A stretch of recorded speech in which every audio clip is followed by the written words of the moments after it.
This is KCCK's Culture Crawl. I'm Dennis Green, and my guest today is Doug Elliott, performer, singer, executive, quasi-government of a quasi-governmental organization. But yeah, it's not for long. Right. I know you're headed into retirement from your full-time job, but I'm guessing the one that really pays. Sorry, right. Go ahead. Yeah, I was going to say, but probably not retiring from your other job, which is performing as a member of SPT Theater and on your own, which is why you're here. Correct. So, Shamelessly 70s. Yeah. Doug, I wish that you would title your shows in such a way that it would be clearer to the audience what it's about. Yeah, that would probably help with ticket sales, wouldn't it? Yeah. I think that we can. We can all think of, imagine what the theme of this is going to be. But I'll let you tell me. Sure. I think it starts with the fact that I'm doing this cabaret with my wife, Gayle Elliott, who unfortunately couldn't join us today, but she and I are both children of the 70s. We spent our high school years in the 70s, most of our college years in the 70s, and then we grew up in musical households, and we were exposed to a variety of genres and periods of music. I would guess most of us identify our era as those high school and college years. Actually, there's scientific research that says that the pathways in your brain that appreciate music get frozen after about the age of 25. Oh, is that right? Yeah. Okay, well, good. I guess I just knew that intuitively. So there's actually science. Oh, great! That supports this science entire does concept. Still exist, and we're going to prove that.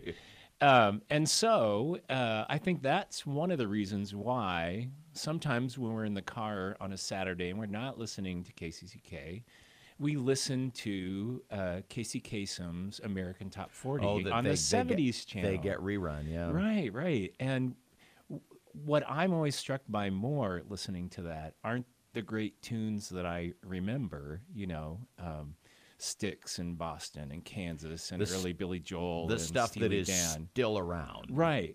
It's the songs that I had forgotten about, or the songs that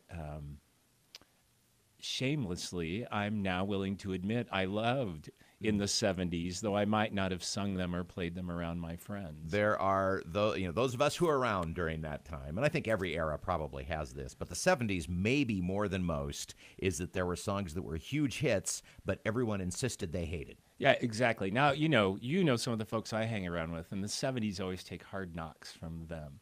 And so partly maybe this is, finally I get to sing some songs I want to sing, but I have to pay for it. So, Barry Manilow comes to mind. Right. One of the biggest recording stars of all time, but if you asked any of us at the time, we would say, no, right. hate him. Oh, no.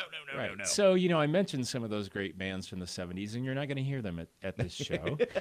You're going to hear maybe a few one-hit wonders, a couple of B-sides. I mean, you're going to hear artists that you recognize, Simon and Garfunkel, Stevie Wonder, Boz Scaggs, but maybe not the first songs that you identify with those artists. Again, you're going to hear a couple of, now people may argue this, I'll call these one-hit wonders. Some might have been two-hit wonders. Minnie Riperton, Tony Bow.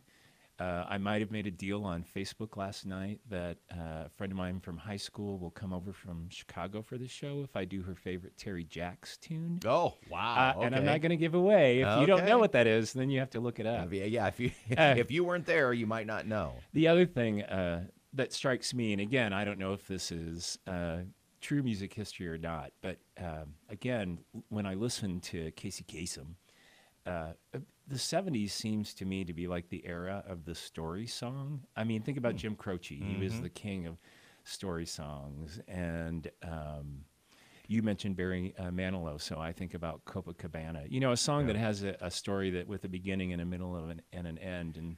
And we did kind of an unscientific poll on Facebook like last week. What's your favorite story song? Unfortunately, the most popular one that was mentioned was Billy Don't Be a Hero. Which, nope, sorry, still hate that one. So we're going to do some homage to the story song, and I guess it will have to at least include a line or two from Billy Don't Be a Hero. But, I want to be careful. Part of my concern is people are going to think, oh, is this going to be an evening of Muzak and earworms? And I suppose earworms in the positive sense, that could be. But right now, at least, you might also hear some Head East. We haven't gotten into rehearsals yet, but so I probably shouldn't make this promise, but you might hear some ELO, you'll hear some Joe Jackson.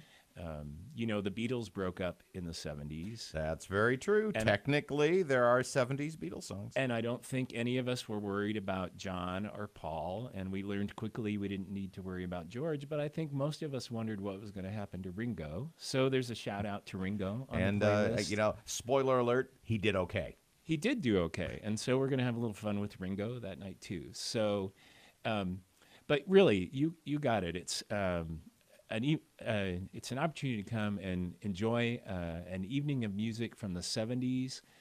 And again, not the tunes that maybe you hear every day. And also hearing those tunes maybe in a different way from than you did in the 70s. We're kind of updating a few of them. Sure. But I think it should be a lot of fun. So it's you and Gayle doing the singing. Right. Tell me who the rest of the ensemble is. So we're backed up by Gerard Estella on keys and guitar and however many instruments he can get on the stage and leave room for the rest of us. Jason Wright, who of course during the day runs the History Center, but has played with us the last couple of years and just a joy to work with. And then Greg Kanz, who reminded me on drums in a recent email that he's actually a one-hit wonder of the 70s himself. I think 74. Oh, okay. Or so, which I thought actually was shameful. So, because I admitted early on that I'm retiring soon. So, well, it just sounds like a blast. I think it is going to be a blast, especially for those of us of a certain age. But even if you're not that certain age, these songs exist in your mind. Yeah, and if they don't way. now, they will when you leave. Yeah.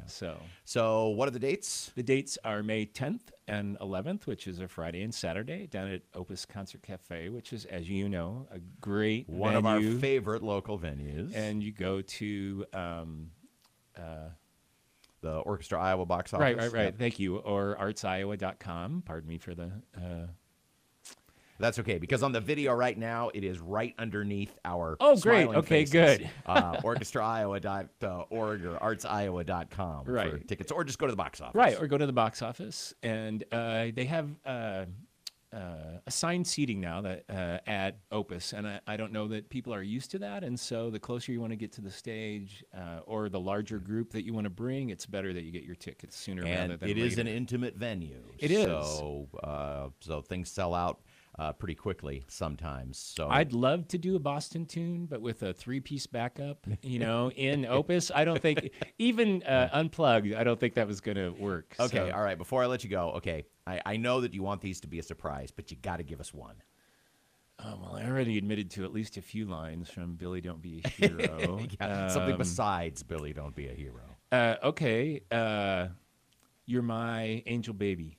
Oh, Toby Bo. Yeah. By Tony. Right, exactly. Yeah, good there. for you. But maybe from 2019 and not 1974 Sure. or Updated, whenever it got that played. Updated version. I like it. Well, sounds like a blast. I think I'm there, and Cool. I'm sure all of us children of the 70s will be too. And blast is, as I say, it is. Like as we used to say in the 70s, it's going to be a blast. So That's right.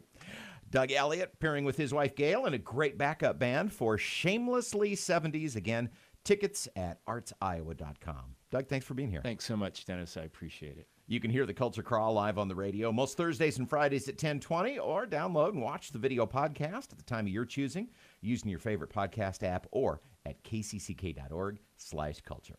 I'm Dennis Green.